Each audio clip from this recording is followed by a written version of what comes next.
여러분 버킷리스트라는 말을 많이 들어보셨겠죠.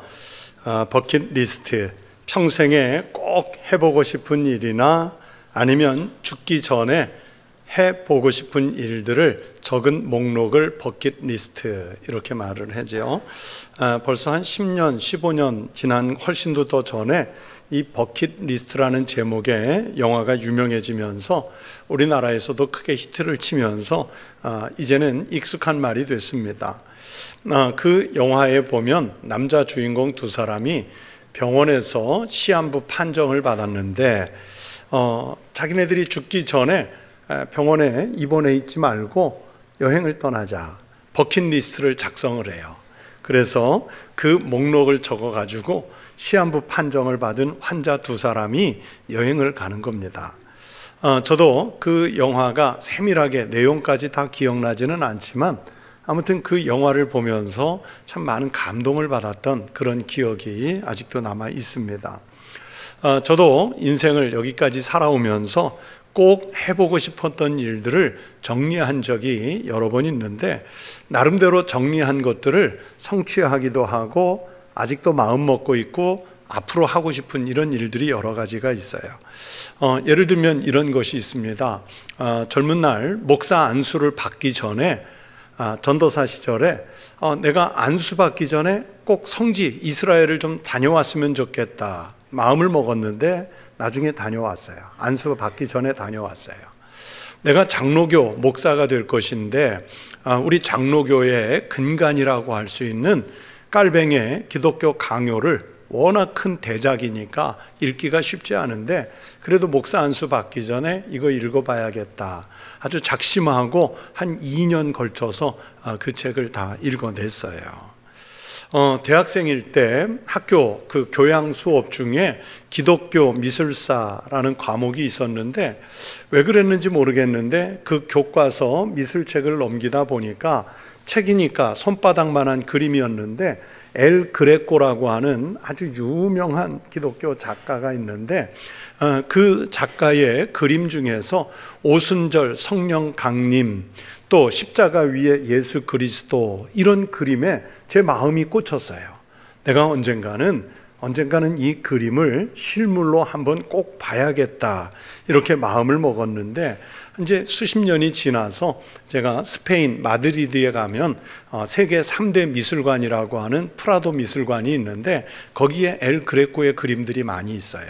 그래서 그 미술관을 찾아가니까 아주 큰 방에 아예 엘 그레코 방이 따로 있는데 제가 미술책에서 봤던 손바닥만한 그림이 아주 큰 한 벽면을 차지한 하나의 그림으로 오순절 성령 강림이 탁 걸려 있고 또 한 면에는 예수 그리스도의 그 십자가의 모습이 탁 걸려 있는데 그 그림을 수십 년 만에 실물로 보면서 나도 모르게 감동이 된 거예요. 그 그림 앞에서 눈물이 나더라고요. 제 버킷리스트 중에 떼제 공동체라고 있는데 그 떼제 공동체에서 한번 그 기도회에 참여해 봤으면 좋겠다. 또 기회가 된다면 그 사막에 있는 수도원에 들어가서 한 달 동안 수도사 생활을 좀 해봤으면 좋겠다. 히말라야에 트레킹을 가서 그 길을 좀 걸어봤으면 좋겠다. 스페인에서 프랑스에서 스페인에 걸쳐서 한 800km짜리 그 까미노 드 산티아고라고 하는 우리 기독교의 아주 유명한 순례길이 있는데 그 800km를 좀 걸어봤으면 좋겠다. 이제 이런 마음들을 먹고 있어요. 어려서 생각했던 그 버킷리스트들이 실제로 제가 해낸 것도 있고 여전히 꿈으로 마음 먹고 있는 것도 있고 또 어쩌면 전혀 일생 가운데 못할 그런 일들도 있어요. 하지만 그런 꿈을 꾸고 있으면 행복해요. 언젠가 할 수 있지 않을까 이런 기대를 하면 행복해요. 한번 여러분도 어떤 버킷리스트를 가져보세요. 버킷리스트를 가지고 계시는지요. 어디로 가고 싶고 무엇을 보고 싶고 무슨 일을 하고 싶으신지요. 그 버킷리스트를 꼭 가져보시기 바랍니다. 그런데 저를 포함해서 대부분의 사람들에게 한번 버킷리스트를 써보십시오. 그러면 보통은요, 가서 보는 것이 주를 이루어요. 제가 말씀드린 것도 대부분 그렇잖아요. 어떤 행위를 하는 것도 간혹 있지만 일단은 여행을 가야 한다는 것, 그리고 간 그곳에서 무엇인가를 본다는 것, 이것을 매우 중요하게 여깁니다. 듣는 것이나 실제로 실천해 보는 것, 행동으로 옮겨보는 것들은 보는 것에 비해서 상대적으로 아주 작습니다. 그만큼 사람들은 본다는 것에, 그 보는 일에 집중을 해요. 그래서 우리는 사람을 만나고자 할 때도 한번 봅시다 그러지 않습니까? 누군가를 야단칠 때, 후배든 제자든 아이들이든 야단칠 때도 보면, 야, 네가 한 일을 봐라 그러지 않습니까? 사람을 우리가 그리워할 때도 보고 싶다고 말하지 않습니까? 여러분, 죄를 짓는 것도요, 대부분 보는 일에서부터 시작합니다. 아담과 하와가 에덴 동산에서 선악과를 먹기 전에 느끼는 그 유혹이 있었지 않습니까? 먹음직도 하고, 그 다음 또 뭐였어요? 보암직도. 그렇죠? 먹고 싶은 마음에다가 보기에도 좋았다는 거예요. 그렇게 큰 시험도 바로 훔쳐보는 것에서 시작하지요. 그렇게 본다는 것은 인식하게 하고 삶의 내용을 만들어가고 미래의 꿈을 형성해 가는데 아주 중요한 역할들을 합니다. 그런데 문제는 교회에 나오는 이유도 느끼고 생각하고 행하기 위해서라기보다는 내 시선으로 무엇인가를 보기 위해서 나오는 경우가 많다는 거예요. 교회가 준비한 프로그램을 보기 위해서, 아니면 예배도 드린다기보다는 예배를 보기 위해서, 교회 안에서 관계 맺은 사람들을 보기 위해서, 또 우리 아이가 교회 가서 교회 학교에서 예수 그리스도를 만나기보다는 우리 아이가 교회 학교에서 무엇을 하는지 보기 위해서 교회에 나오는 경우가 많습니다.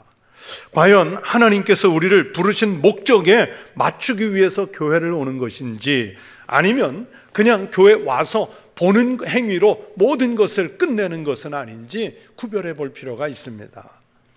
우리가 신앙생활을 하면서 신앙의 본질적인 문제보다는 주변의 상황에 더 많은 관심을 기울일 때가 있습니다. 믿음 생활을 오래 하면서 마음에 갖는 염려는 혹시라도 신앙을 통해서 예수 그리스도가 아닌 다른 것을 보려고 하는 때는 없었는가 하는 것입니다.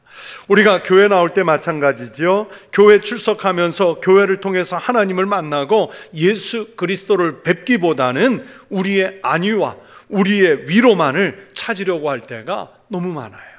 그러니까 교회를 통해서 자기 만족을 얻고자 교회 출석하는 거예요. 사랑하는 성도 여러분, 여러분에게 묻습니다. 여러분은 오늘 무엇을 보려고 천국교회에 나오셨는지요? 무엇을 얻으려고 여기에 지금 앉아 계시는지요? 넓은 인간관계라든지 물질의 축복이라든지, 또는 교회와 갖고 있는 낭만의 추억이라든지 나름대로의 좋은 일을 위해서 교회를 찾으신 것은 아닌지요? 마땅히 이 시간에 생각해 보니까 교회 말고는 갈 곳이 별로 없어서 그냥 와 있는 것은 아닌지요? 제가 외국에서 수년 이민 목회를 해보니까요, 여러분, 외국에 사는 교민들 또는 주재원들은요, 신앙이 없어도 교회 나오는 분들이 꽤 있어요. 계속 그 나라의 말을 쓰다가 주일날 교회에 오면 한국말 실컷 써요. 그리고 또 한국인을 만날 수 있고, 그리고 교회가 점심때 제공하는 한국 음식을 먹을 수 있기 때문이에요. 그 제가 있을 때도요, 심지어 불교 신자들도 교회를 잘 나와요.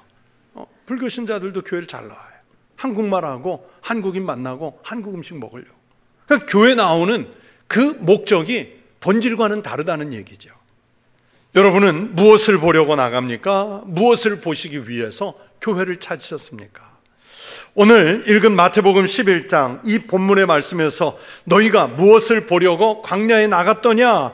이 질문은 바로 세례 요한을 보려고 광야에 나간 그 군중들을 향해서 우리 예수님께서 던지시는 질문이지요.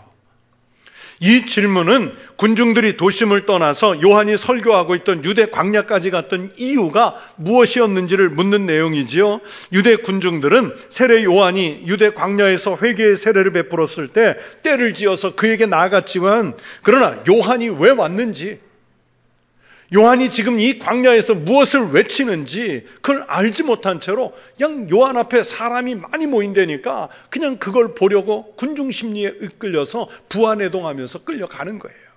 호기심으로 가는 거예요. 그래서 예수님은 오늘 성경에서 군중들에게 너희가 무엇을 보려고 광야에 나갔더냐, 이 질문을 하세요. 그러면서 예를 들지요, 바람에 흔들리는 갈대냐? 여러분, 갈대 하면 뭐가 생각나세요? 흔들리는 게 생각나요. 작은 바람 하나에도 이리저리 흔들리는, 중심을 잃은 그게 생각나잖아요. 다시 말해, 그 갈대를 보면서 세상의 잘못된 가치관 또는 각자의 입장에서 일관되지 않은 그런 신앙관을 보기 위해서 나간 것은 아니냐? 반문을 했어요. 각 사람이 가지고 있는 어떤 정치적 견해, 철학적 기준, 삶의 방향 등 신앙이 배제되면 다 하나같이 흔들리는 갈대에 불과합니다. 그런데 자기 듣기에 좋은 소리야 들으려고 요한 앞에 갔느냐? 이 질문을 하는 거예요. 또 부드러운 옷을 입은 사람이냐 하는 질문도 요한에게 나아가는 목적이 잘못되었음을 일러주는 말씀이지요. 요한을 통해서 세상적인, 세속적인 성취를 이루어가는 모습을 보려고 했다면 이것 또한 잘못된 것이다. 부드러운 옷을 입은 사람, 소위 세상에서 성공적인 인생을 산 사람들은 왕궁에 있지 세례 요한처럼 광야에 있지 않다. 이걸 책망하시는 거예요. 여러분, 예수님께서 이 말씀을 선포하시는 것은 세례 요한 앞에 나아가 그에게 말씀을 듣고 세례를 받는다는 것은 하나님 나라가 선포된다는 사실을 발견할 수 있어야 한다는 것이죠. 앞에서 요한이 갈대처럼 흔들리는 신앙이 아니라 그렇게 말씀하신 것처럼 요한은 세상적인 부귀영화에 매달려서 하나님의 말씀을 선포하고 있는 것이 아니라는 것을 예수님이 말씀하시는 거예요. 오늘날 많은 사람들이 교회를 다니면서 좀 복 좀 받았으면 좋겠다, 평안을 좀 회복했으면 좋겠다, 우리 자식들이 좀 잘 됐으면 좋겠다, 그런 마음으로 다니는 경우들이 있어요. 물론 하나님은 우리에게 필요한 복을 때를 따라 주시겠지만, 그러나 교회에서 주님의 말씀을 듣는 까닭은 그런 세속적인 목적 때문만은 아니지 않습니까? 예수님이 또 물으시지요. 그러면 선지자를 보기 위함이었더냐? 지금까지 군중들은 세례 요한을 보러 나간 목적이 갈대처럼 흔들리는 것 보려고 나간 것도 아니고 부드러운 옷 입은 사람을 보려고 나간 것도 아니라고 분명히 대답했을 거예요. 그러나 선지자를 보러 나갔느냐 하는 예수님의 이 질문에는 그렇습니다 하고 대답을 했을 것이고, 그들의 대답에 대해서 예수님은 옳다 이렇게 말씀하시잖아요. 여러분, 이 군중들은 세례 요한에게서 선지자의 기운을 느꼈고 선지자로서의 신뢰를 가졌던 것입니다. 이스라엘 백성들은요, 구약 성경의 마지막 선지자인 말라기 선지자부터 시작해서 신약의 시작인 세례 요한이 나타날 때까지 400년 동안 선지자가 없었어요. 그래서 우리가 신학을 공부할 때는 신약과 구약의 그 중간을 신구약 중간사라고 배우지만은, 그러나 이스라엘 사람들은 선지자가 없던 그 400년 기간 신구약 중간 시대를 암흑시대, 그렇게 불러요. 암흑기라고 불러요. 이스라엘 백성들은 지난 400년 동안 정말 지치고 상한 자신들을 위해서 메시아의 소식을 전해줄 선지자들을 기다리고 있었단 말이에요. 그럴 때 나타난 이가 바로 오늘 광야에서 하나님 말씀을 외쳤던 세례 요한이었습니다. 세례 요한이 광야에 거하면서 권력이라든지 부유함이라든지 여기에 아부하지 않고 또 생명을 빼앗길지도 모르는 위험한 상황에서도 하나님의 준엄한 메시지를 두려움 없이 전하는 것이 이스라엘 백성들이 듣기에는 아주 무슨 시원한 사이다 같은 청량제였던 거예요. 세상의 시류에 영합하지 않고 백성들이 하고 싶은 말을, 또 백성들이 듣고 싶은 말을 속 시원하게 해주는 것만으로도 세례 요한 앞에 나가는 의미가 있었던 거예요. 로마에 억눌리고 헤롯에게 억눌려서 숨도 제대로 못 쉬던 이스라엘 백성들에게 세례 요한이 등장한 것은 그토록 오랜 세월을 고대하던 선지자의 등장이었어요. 사회의 병적인 요소들을 질타하고 왕을 향해서 시원하게 욕을 해대는 그 광야에 선 요한의 모습이 바로 백성들이 기다리던 선지자의 모습이지요. 그래서 이스라엘 백성들은 광야에 나가서 요한의 설교도 듣고 그 앞에서 세례도 받고 그러면서 그분을 하나님이 보낸 선지자로 인정해요. 그 실제로 헤롯을 비롯한 권력자들이 눈의 가시 같은 세례 요한을 죽이고 싶었는데 민란이 일어날까 봐 못 죽이지 않습니까? 예수님께서도 바로 백성들의 그런 마음을 인정하셔서 세례 요한을 선지자로 보는 응답에 대해서 옳다 그렇게 말씀하시죠. 그리고는 그 선지자 외에 새로운 평가를 더하셨어요. 뭐라고 그랬습니까? 선지자보다 더 나은 자다. 그 군중들이 생각하는 선지자보다 한 차원 위의 선지자예요. 왜 예수님은 세례 요한을 선지자보다 더 나은 자라고 평가를 하셨는지 우리는 알 수 있어야 됩니다. 여러분, 지금까지 세례 요한 이전의 선지자들은 예수 그리스도의 오심, 메시아가 오실 것을 대망하면서 예언 활동을 했지만, 그러나 그들은 메시아를 직접 보지를 못했어요. 그러나 세례 요한은 다르지요. 지금까지 선지자들이 일반적인 용어로 메시아의 강림을 서술했다면 세례 요한은 이제 지금까지와 선지자는 달리 메시아를 눈으로 봤어요. 예수 그리스도와 같은 시대 활동하는 거예요. 그래서 그는 예수님을 향해서 나는 그의 신발끈을 풀기도 감당하지 못하겠노라 겸손하게 표현을 했고요. 예수님을 향해서 오실 이라는 명칭을 썼고 또 세상 죄를 지고 가는 하나님의 어린 양을 보라고까지 말씀했어요. 그렇게 세례 요한은 예언된 메시아를 직접 본 사람이기 때문에 지금까지의 모든 선지자보다 더 귀한 선지자, 더 큰 자로 인정을 받은 거예요. 그러면서 예수님은 또 한 번 파격적인 선언을 하시죠. 예수님은 세례 요한을 말씀하시면서 끝으로 천국에 이른 자가 오히려 세례 요한보다 더 큰 자라고 말씀해 주셨어요. 즉 세례 요한이 오실 자로서 예수님을 선언한 선지자 역할이었다면 믿음으로 예수님을 영접한 그 사람은 천국을 소유하게 되고 훗날 천국에서는 그 사람이 세례 요한보다 더 크다는 거예요. 왜 그랬을까요?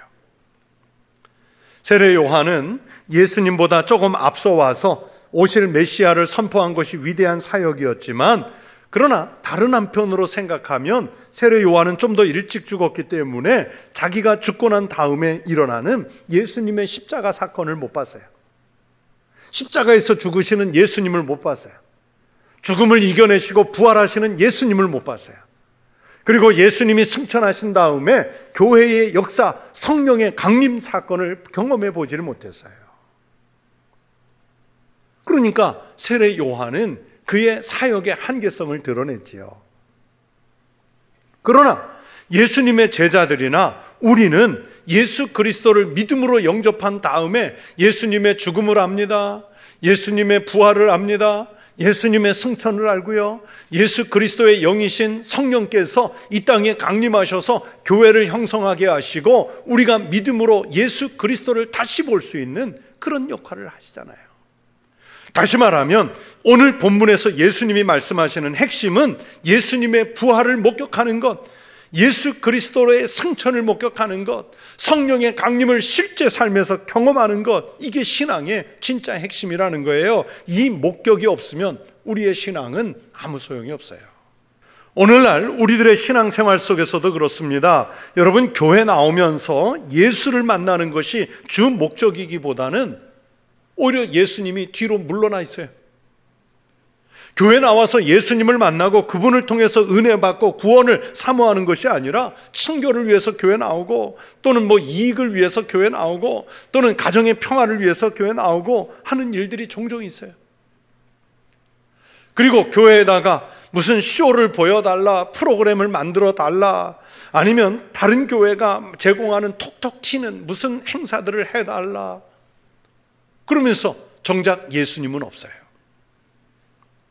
심지어 어떤 사람들은 교회 와서 무엇을 보려는 것이 아니라 나를 보여주기 위해 교회 안에서 나를 드러내기 위해 내 중심으로 어떤 관계를 형성하기 위해 교회를 나오는 경우도 많아요. 즉 예수님 중심이 아니라 내 관심사가 중심이 되면 여러분 그것은 우리의 신앙의 본질을 잘못 짚은 겁니다. 교회 나오면서 첫째 되는 목적은 바로 예수 그리스도를 만나 뵙고 그분을 통해서 하나님의 나라를 소유하는 것인 줄로 믿습니다. 그리하면 삶에 필요한 다른 것은 하나님께서 필요에 따라 채워주시는 거예요. 그래서 그런즉 너희는 먼저 그의 나라와 그의 의를 구하라. 그리하면, 그렇게 하면 이 모든 것을 너희에게 더하시리라. 그러니까 우리가 먼저 구해야 하는 것은 생활에 필요한 것이 아니라 먼저 하나님의 나라와 하나님의 의를 구하겠다는 신앙입니다. 그렇게 구하면 하나님은 필요한 다른 것은 공급해 주실 줄로 믿습니다. 우리는 본말이 전도돼서 바른 믿음을 보지 못할 때가 종종 있어요. 말씀보다는 놀라운 표적을 구한다든지 아니면 내 가려운 데를 좀 긁어주는 자극적인 표현을 기대한다든지 아니면 내가 설정해 놓은 신앙의 틀에 맞는 말씀만 듣는다든지 아니면 교회를 통해서 우리가 좀 정치적인 영향력을 확대하고 교회를 통해서 시민운동하는 것 좀 보여주고 그 교회를 통해서 사회 구제하는 활동을 좀 보여주기를 기대하는 사람들도 있어요. 당연히 교회가 힘써서 해야 할 일들이지만 그러나 그것은 종속적인 것이지 진짜 교회의 핵심 목적은 예수 그리스도를 보이는 거예요. 예수 그리스도를 보고자 해야 되는 거예요. 그래서 예수님이 말씀하죠. 무엇을 보려고 광야에 나갔더냐. 이 말씀을 다른 말로 바꾸면 우리는 무엇을 보려고 교회에 나갔더냐. 오늘날 우리의 신앙과는 분명히 무언가 잘못되어 있습니다. 예수님보다 다른 것이 더 중요해요. 건물이 중요하고 관계가 중요하고 내세울 수 있는 뭔가 외향적인 것이 중요해요. 그런 것들이 잘 갖추어진 교회를 좋아하고 주님의 십자가, 주님의 희생, 주님의 낮아지심 이런 것들은 현대인들에게 관심 밖으로 밀려나 있어요. 우리 주님이 그렇게 초라한 모습이라면 내가 과연 주님으로 고백할 수 있을까 의심이 드는 세상이에요. 그래서 현대 교회들은 예수 그리스도를 보여주려고 하는 것이 아니라 세속적인 성공을 보여주고 싶어 해요. 뜨거운 믿음의 사람 파스칼은 팡세라는 책에 이런 말을 남겼습니다. 진정한 기독교인은 거의 없다. 믿는 사람들은 많이 있지만 미신에 의해서 믿고 있다. 교회에 와 있으면서도 미신 같은 요소를 가지고 앉아 있는 거예요. 여러분, 누가 진정한 그리스도인이겠습니까? 화려한 옷을 입은 사람들이 아닙니다. 자기 이익의 유리함이나 불리함에 따라서 그 생각이 갈대처럼 흔들리는 사람도 아닙니다. 자기 감정을 시원하게 해주는 소리 하나 듣자고 교회를 찾는 이도 아닙니다. 예수 그리스도에게 속하여 예수 그리스도의 뜻을 준행하는 이가 진정한 그리스도인인 줄로 믿습니다. 우리가 교회에 왜 나왔습니까? 이곳에서 우리가 궁극적으로 내가 정말 마지막에 보고자 하는 우리의 최종 버킷리스트는 뭐냐면 하나님 나라인 줄로 믿습니다. 또 그곳으로 인도하시는 우리의 길 되시는 예수 그리스도이신 줄로 믿습니다. 그래서 우리 교회와 성도들은 아주 분명하게 예수님을 보시고 또 예수님을 만나는 교회요 성도가 되시기를 축원합니다. 우리들이 교회 열심히 출석해서 무슨 부귀영화를 누리겠습니까? 우리가 세상적인 무슨 힘을 얻겠습니까? 교회는 어떤 이들의 사상적 움직임을 위한 도구나 출세도를 위한 디딤돌도 아닙니다.